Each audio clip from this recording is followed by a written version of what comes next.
Olá, eu sou a Fabiana e hoje eu vou ler para você o capítulo 19 do livro Sexo e Destino.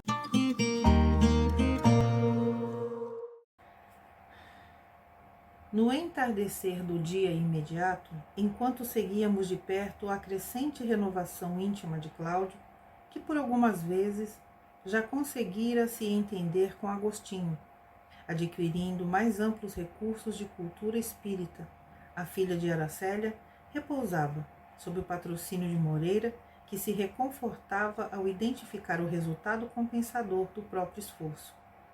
Ele mesmo agora compreendia que a moça se lhe afinava com mais segurança ao apoio fluídico, e regozijava-se com isso. A providência divina abençoava o lavrador bisonho, propiciando-lhe a aventura de contemplar os grelos promissores das primeiras sementes do bem que ele plantava.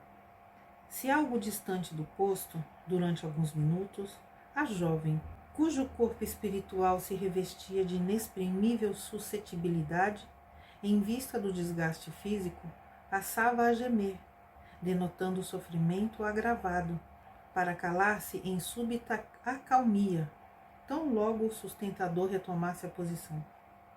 Moreira sentia-se útil, orgulhava-se. Encontrava motivos para conversar conosco, permutando impressões.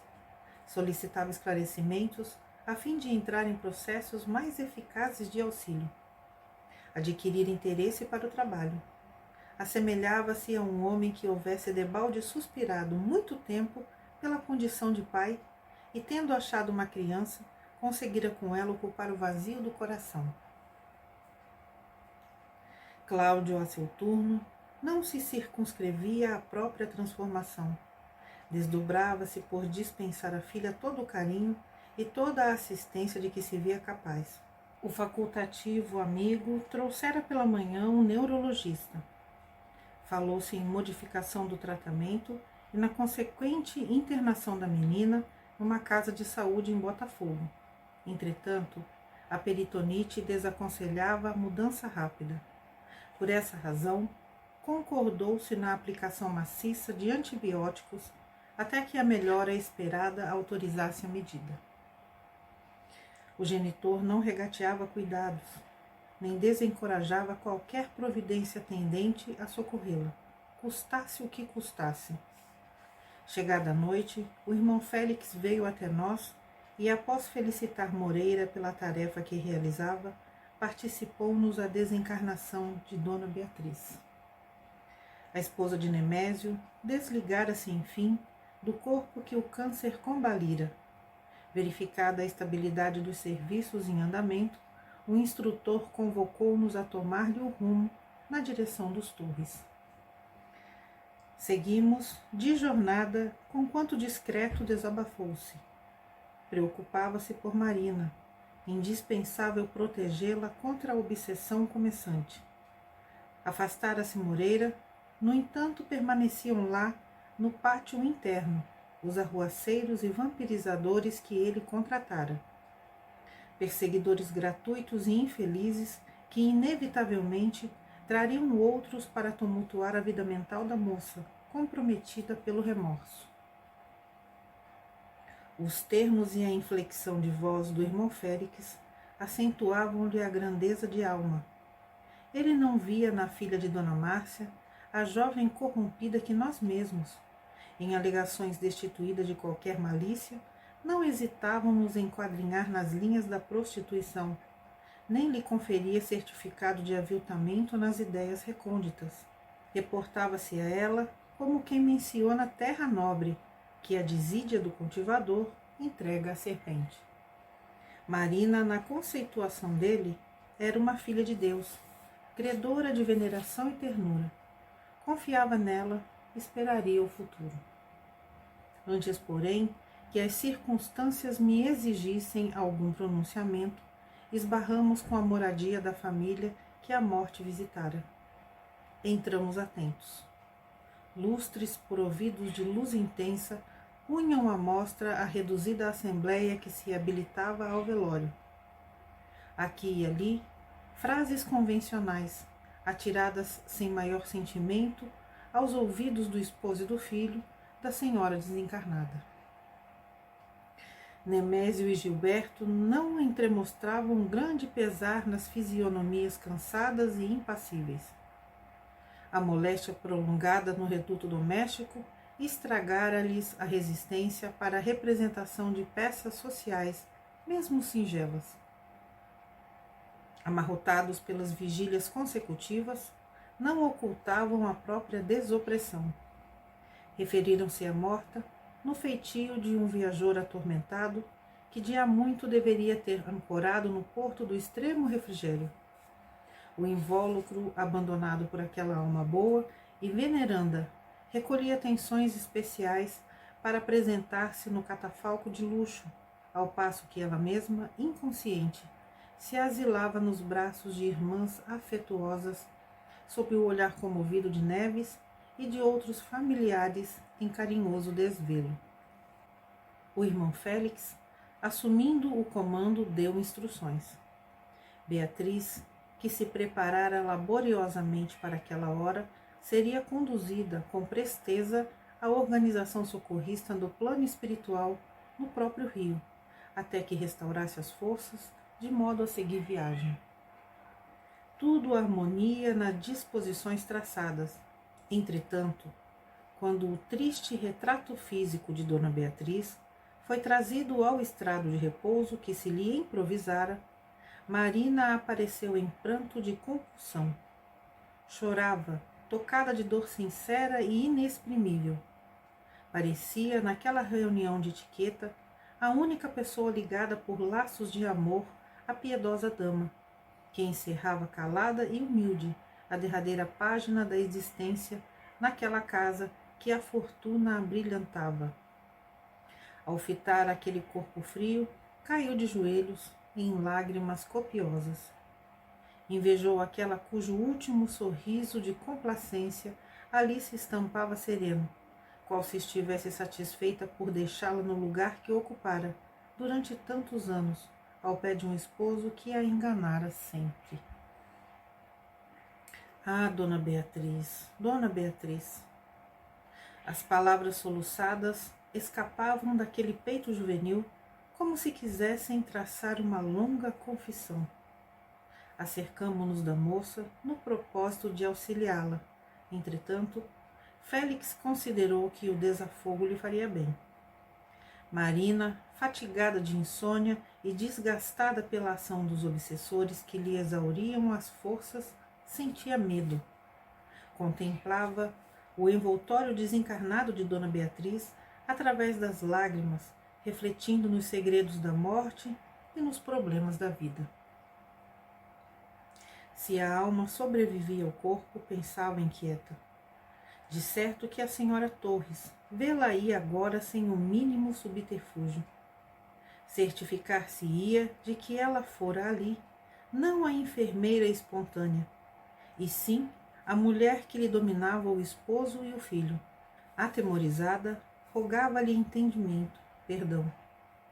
Que diria aquela boca silenciosa para ela, se pudesse falar, depois de auscultar a verdade?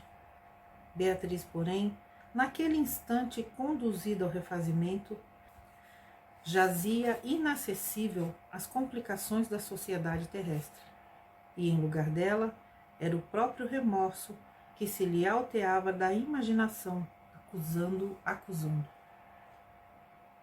A mágoa da jovem provocava simpatia nos circunstantes e despertava tanto em Nemésio quanto no filho novos motivos de atração.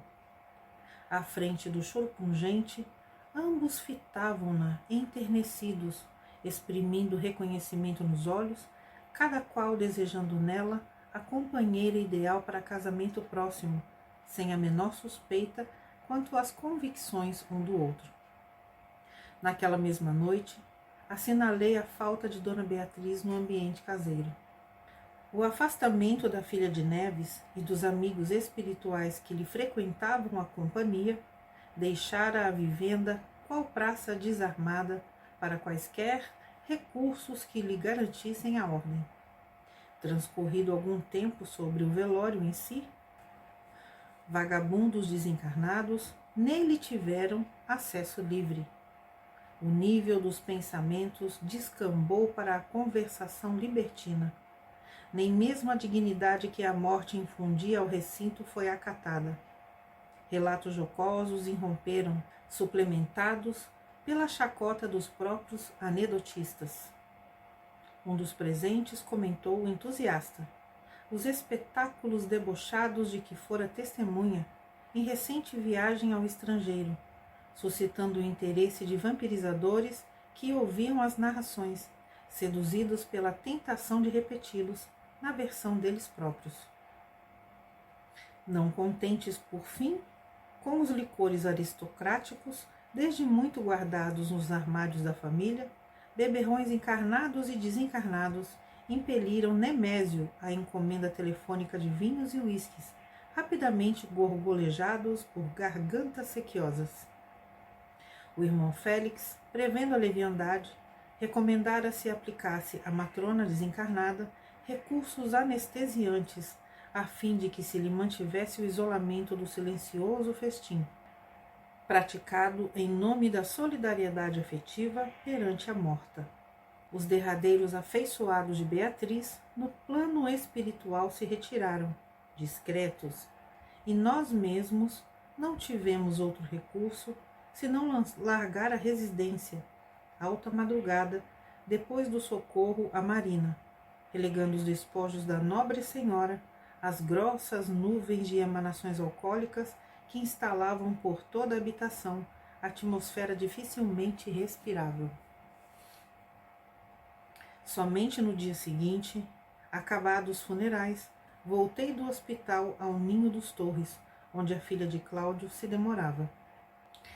Telefonemas diversos, entre mãe e filha, examinavam a nova situação. Dona Márcia reclamava o regresso. Nemésio desejava que a secretária lhe amparasse a moradia. Ele próprio, em dado momento, chamou Dona Márcia pelo fio, solicitando-lhe concessões, que Marina permanecesse orientando as servidoras que lhe atendiam a casa. Mais algumas semanas e tudo se aclararia satisfatoriamente. A senhora Nogueira, honrada com a gentileza, não vacilava a confiar. Aqueceu lisonjeada e feliz. Em cada frase que o chefe lhe deitara de longe aos ouvidos, pressentia a aliança de Nogueiras e Torres pelo casamento entre os jovens. Marina, entretanto, explorada nas próprias energias pelos agentes da perturbação que Moreira lhe pespegara, definhava no leito. Trancara-se no quarto. Doía-lhe a deslealdade que cultivara incessantemente diante da filha de Neves. Culpava-se pelo desastre que arruinara Marita e a quem não tinha coragem de visitar ou rever. Ela, que se vira até então vitoriosa em todas as partidas, sentia-se derrotada à feição de contendor arredado da arena pela própria imperícia. Chorava. Ouvia vozes, declarava-se perseguida por vultos estranhos, fugia de todos, enfadada, nervosa. Se recebia Nemésio ou Gilberto, caía em crise de pranto que os conselhos não removiam e nem os medicamentos conseguiam sedar. Escoados 5 dias de apreensões, Nemésio telefonou para Dona Márcia com mais clareza, rogando-lhe permissão para um entendimento pessoal no Flamengo, na manhã seguinte. Informado de que o chefe da família Nogueira não poderia afastar-se do hospital, insistiu com a interlocutora para que lhe acolhesse a visita. Marina andava abatida. Tencionava levá-la a Petrópolis. Mudança de ares, renovação de paisagem. A menina tombara em prostração à face dos sacrifícios que lhe exigira a esposa morta. Pretendia homenagear-lhe a dedicação com a permanência de alguns dias no clima serrano, mas para isso estimaria ouvir a família fazer planos. Dona Márcia, aspirando a expor respeitabilidade familiar, indagou se Gilberto iria também, como que temendo acumpliciar-se em alguma ligação indesejável e prematura entre os jovens. Nemésio, porém, apaixonado bastante pela moça, não era capaz de penetrar a sutileza da esposa de Cláudio, que assim se exprimia no intuito de fazer-se passar diante dele por severa guardiã das virtudes domésticas, e a senhora Nogueira, aguardando Gilberto para genro e ignorando a intimidade entre a filha e Torres pai, não atinava, em toda a extensão, com aquele efusivo atestado de garantia moral que Nemésio automaticamente lhe oferecia, pedindo-lhe confiança. Estivesse tranquila, a moça seguiria exclusivamente com ele e uma governanta, mais ninguém. Dona Márcia louvou a medida, agradeceu. Mesmo assim, a entrevista ficou marcada para o dia seguinte. No momento aprazado, acompanhamos Nemésio ao Flamengo, como quem estuda ingrediente perigoso antes de aditá-lo a processo curativo em andamento. A recepcionadora não esqueceu particularidade alguma do bom tom à vista do luto em que os Torres haviam entrado. Enfeites discreto na sala, hortênsias azuis, conjunto de peças em roxo para o café. O negociante quedou agradavelmente surpreendido. Cumprimentando a anfitriã bem apessoada, num modelo de algodão transparente e suave, não sabia se a progenitora era uma segunda edição da filha ou se lhe cabia interpretar a filha por segunda edição dela. Comodamente sentados, a palestra começou pela troca de sentimentos recíprocos. Pêsames pela morte de Dona Beatriz, pesar diante do acidente ocorrido em Copacabana, moléstia de Marita, cansaço de Marina, devotamento de Cláudio pela filha hospitalizada, elogio a parentes. Apontamentos ao redor das aperturas da vida. Dona Márcia, com requintes de apresentação, comentava todos os assuntos propostos com aprumo de inteligência, otimismo irradiante, finura de trato. Nemésio, encantado, fumava e sorria, admirando-lhe a personalidade. Conversa vai, conversa vem. A viagem a Petrópolis surgiu à tona e o diálogo mais vivo desenrolou-se entre aquela que o visitante esperava para a sogra e aquele com quem a interlocutora não contava para genro. A senhora descanse, recomendava Torres eufórico. Marina seguirá em minha companhia, tudo em ordem. Creia que a mudança de ares é a terapêutica adequada. A pobrezinha merece repouso, excedeu-se em trabalho. Não tem objeções, acentuou a genitora de Marina, estranhando o lume daqueles olhos percurientes que lhe investigavam as reações. No entanto, o senhor sabe, sou mãe. Além disso, tenho o marido ocupado com a outra filha, que, apesar de adotiva, é para nós um pedaço do coração. Uma viagem assim à pressa. Oh, mas não se preocupe de modo algum. Afinal, não sou mais uma criança. Sim, mas o senhor compreende. Enquanto sua esposa estava de cama, a permanência de minha filha em sua casa era justa, mas agora sei que Marina não se encontra no convívio de estranhos. O senhor para nós não é somente o diretor da firma em que ela trabalha. O senhor para ela é também um amigo, um protetor, um pai. Muito mais que isso. A senhora Nogueira estremeceu. Que projetava dizer o entrevistador com semelhante afirmação diante das frases que articulara intencionalmente reticenciosas, aguardando que ele lhe fornecesse alguma esperança positiva no enlace próximo dos filhos?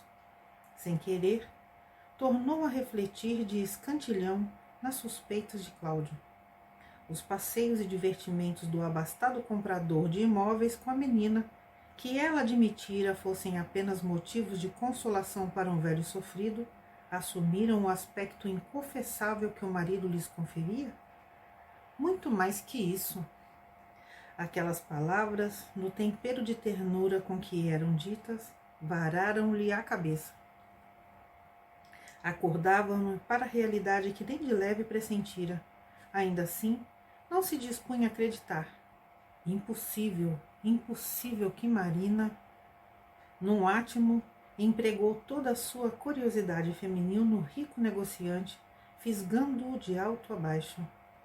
Excessivamente humana para não examinar o jogo em que se encontrava sem reconhecer exatamente a posição que lhe competia na defesa do próprio interesse, descobriu no viúvo, que supusera arcaico e patriarcal, atrativos marcantes, suscetíveis de impressionar favoravelmente qualquer moça desprevenida.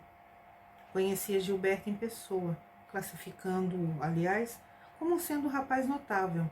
Entretanto, concluía ali que o velho ganharia do moço em qualquer torneio de sedução. Ela, que se orgulhava de experiências avantajadas em matéria de ligações afetivas, receava agora. Quis falar, inventando uma saída brilhante, mas engasgava-se. Os olhos conquistadores, na elegância daquele Brumel amadurecido e circunspecto, perturbavam-na. Tremeu, desconcertou-se. Nemésio sorriu, atribuindo-lhe a emoção ao contentamento de mãe que se garante. Quanto ao futuro da filha, observou: a senhora não tem razões para afligir-se. Marina é credora de minha melhor consideração. Esteja convicta de que, nesses 2 meses de trato diário, ela vem desfrutando a maior liberdade em minha casa. Estou certo de que a senhora é dama de nossa época, sem clausura e sem preconceitos.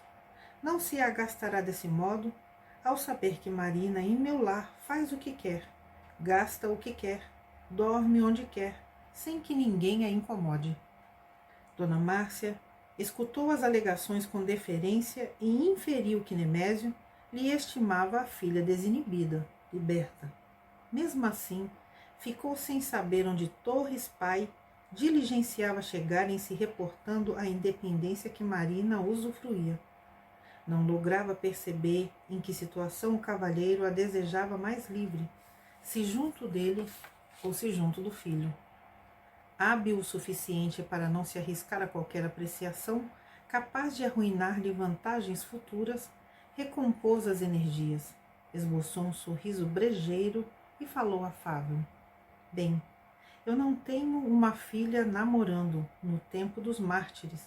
No entanto, gostaria que o senhor fosse mais explícito. E, deixando-a quase a estatelar-se de pasmo, Nemésio copiou a doçura de um menino e confessou-lhe o próprio romance. Amava-lhe a filha, aspirava ao matrimônio, enlutara-se, mas em breves semanas o tributo social desapareceria. Que ela, Dona Márcia, conservasse o segredo perante o marido, rendera-se-lhe ao entendimento afetuoso e extravasara o coração, solicitando-lhe auxílio. Ante aqueles olhos dominados de assombro, que ele interpretava por júbilo materno, relacionou parte da fortuna que amontoara. Enumerou 6 dos melhores apartamentos que possuía, alugados em condições excelentes. Salientou os negócios da imobiliária, cujos lucros eram satisfatoriamente compensativos, embora manejasse capitais alheios a juros módicos para os empreendimentos de maior vulto. A senhora Nogueira sentia-se perplexa, esmagada. Não sabia em que pensar. Se no inusitado da situação, se na sagacidade da filha. Reconhecia-se excedida em astúcia, atirada para trás. Em fração de segundos, imaginou a posição de Gilberto. Como estaria o rapaz arrebatado a outra? Mulher experiente, conquanto por vezes chegasse a conclusões tardias quanto ao esposo e à filha, em matéria de inclinação e conduta, não se enganava sobre as ligações que Nemésio intentava esconder na conversação deleitosa. A inflexão apaixonada com que o viúvo esmaltava cada frase, no momento em que as flores do sepulcro da morta não haviam emurchecido, dispensava para ela quaisquer circunlóquios. Aquele homem lhe mencionava a filha, não na expectativa do admirador ingênuo, mas sim com a certeza do amante consolidado. Aqui Estouvameto se entregar a Marina no lar dos Torres, conjeturava inquieta. Se empolgara o próprio chefe, enredando-lhe o espírito nas teias de lamentável alucinação, que procedimento adotara perante o jovem, alterando-lhe os rumos? Inferindo, porém, que as qualidades de Nemésio, com os cabedais financeiros de que se seguiam, não era, em seu conceito, um partido para desprezar. Ouvia tudo, imobilizando um sorriso complacente no rosto. Quando se dispunha, no entanto, a mergulhar no assunto, o telefone chamou. A campainha valeu-se por desafogo, intervalo providencial que lhe modificava o pensamento, conferindo-lhe tréguas para analisar os episódios em curso. Era o médico amigo em aviso confidencial. Satisfazendo-lhe a solicitação, formulada dias antes, participava-lhe a piora de Marita. Se desejasse vê-la com vida, não atrasasse a visita. Cláudio não compreendia a gravidade do problema e ainda sonhava com o reerguimento da moça. Entretanto, nele, clínico amadurecido, já não havia lugar à esperança. Reportou-se a peritonite, ao processo renal, a caquexia, as feridas que haviam surgido das contusões. Dona Márcia agradeceu e fez-se pálida a tal ponto que Nemésio se viu forçado a correr de um lado para outro a fim de ampará-la. Inteirando-se do que ocorria, ofereceu-se para conduzi-la até o leito da filha. Explicou que usufruiria não somente a satisfação de acompanhá-la, como também aproveitaria o ensejo para cumprimentar a jovem acidentada e levar um abraço pessoal ao pai de Marina, que considerava antecipadamente um amigo e familiar.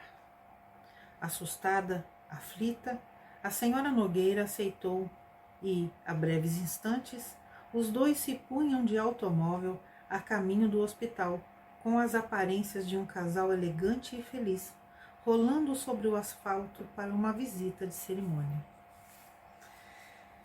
Fim do capítulo 19. Até o próximo vídeo. Tchau, tchau.